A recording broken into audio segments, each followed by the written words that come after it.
Hi, this is Jim McCrell, and you're listening to TV Confidential, and you might learn something. With Memory Lane, Joe Franklin hosting, we wave bye-bye to Santa Claus, we wave bye-bye to 1961.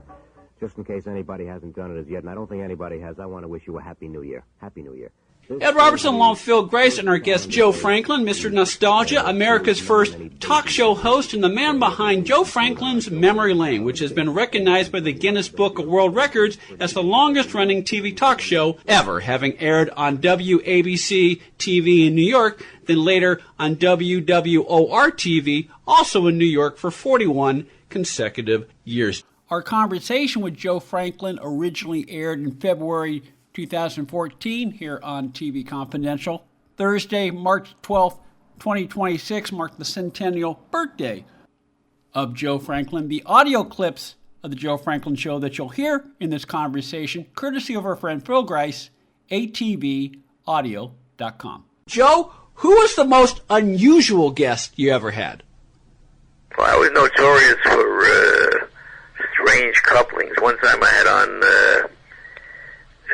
Al Cap, and who's the other talk show host had only one leg? What was his name again? Joe Pine. Joe Pine. You were amazing. I couldn't think of that name. And they both had wooden legs. They got into an argument on my show. They got into a real legitimate argument. You know what I said? I said, why don't you take off your legs and fight a duel?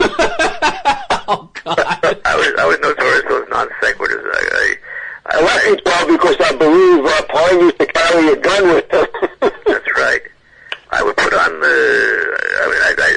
I never had a talent coordinator. I would do my own. I could feel in my mind the chemistry who would go well together. I would have Ronald Reagan on with a dancing dentist. I would have Margaret Mead with the man who whistles through his nose. You know what I'm saying? I would do. You would never do any pre-interview. It would be you get on the set. It's almost like 5 minutes to airtime, and you would go. I never did a pre-interview in my life. I didn't read the person's book. I just went on the air cold. I figured you're going to have dinner in the restaurant. You don't rehearse the dialogue. Nowadays, somebody says on TV, how do you feel? There's a card. It says on the card, fine.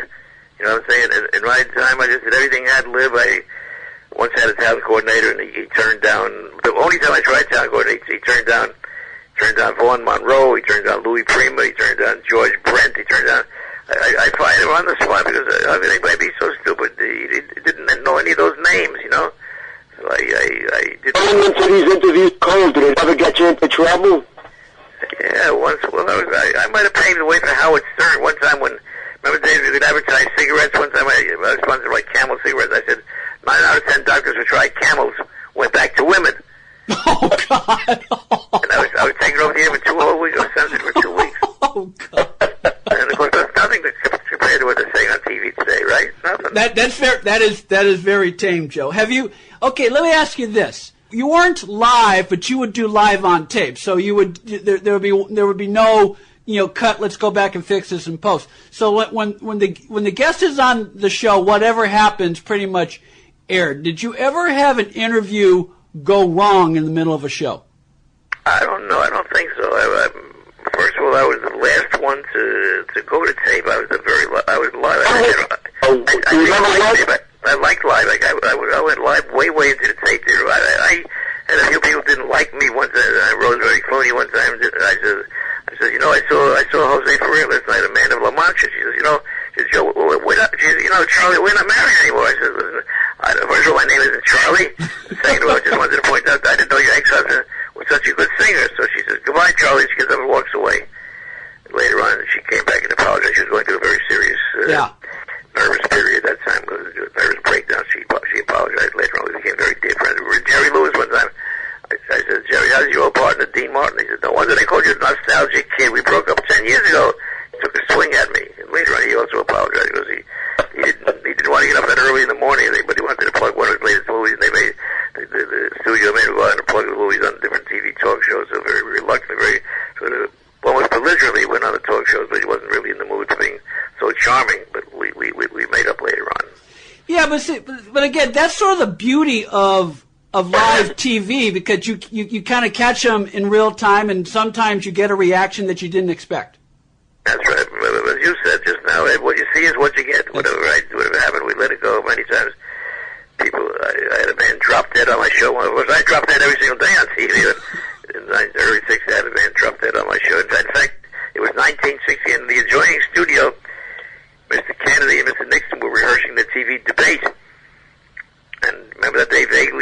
Yes, I do.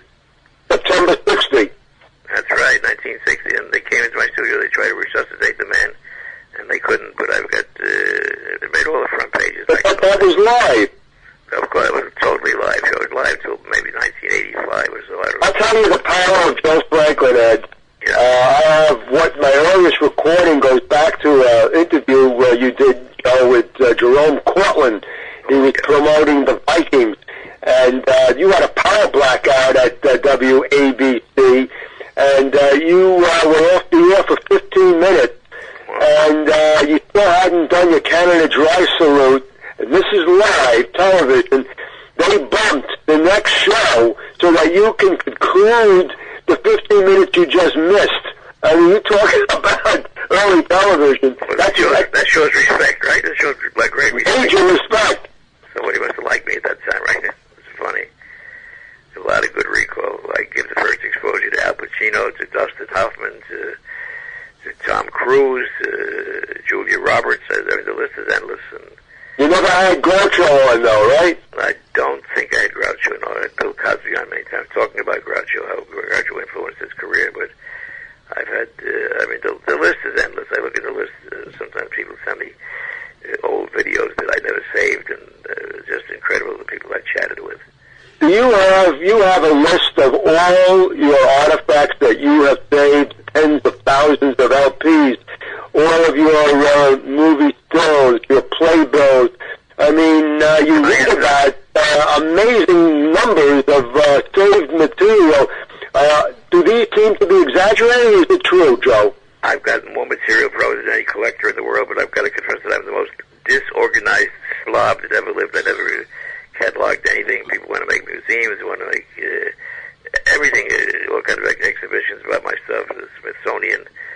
I've got no system, got no protocol. I'm like, they say that Albert Einstein had always like mine, very, very disorganized, but sometimes, so I know the order of my disorder. I can sometimes put my finger on Rudolph Valentino's coffee cup from 1926, on Charlie Chaplin's hat from the Keystone days, but I never organized enough to make a museum, which people would say I should have done that. Well, I'm still young. I'll get around. I'm only 39. I would have been 40, but I was sick for 1 year, you know. And in your early days, you never even thought of audio recording or videotaping any of your shows. Never. When I left Channel 9 in 1993, I think I took out about 500 shows with me that they gave to me with their blessing, and I look at them some nights. Last night I was watching Donald O'Connor, Virginia Mayo, and James Cagney, and it's fun. Great, oh, wow. I got them all. You got them all. Stay with us, folks. We'll be right back. This portion of TV Confidential is brought to us by our friends at Front Porch Realty, the community of realtors in the Northern Bay area of California that is committed to finding the solution that is best for their clients. Whether you're a first-time home buyer or looking to sell or lease your property in Northern California, call Karen Strain at 415-886-7411 or visit frontporchrealtygroup.com for more information on how they can help you. Ed Robertson thanking you for listening to the TV Confidential podcast. If you like what you hear, please hit the subscribe button so that you won't miss our next episode. Hi, this is Nick Santamaria, and you're listening to TV Confidential. This is WOR 710, Radio New York, your station for news. Do you realize that when you listen to Joe Franklin each weeknight at 9:15, you're listening to the Ben-Hur of nighttime radio?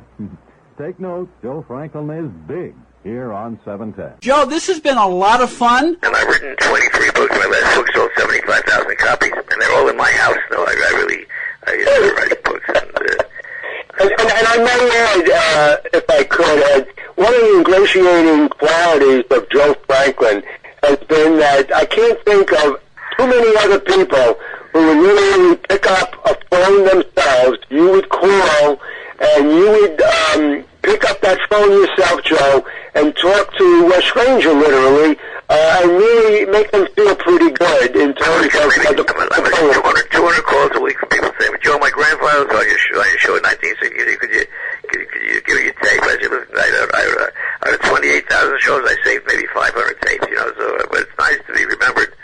It's nice to be, when you're on TV, you recognize the streets, and in radio, which I still love radio, but in radio you kind of a disembodied voice. People don't, but when you walk in the street now, every place I go, I had a cab driver 2 days ago, he didn't want to take any money from me.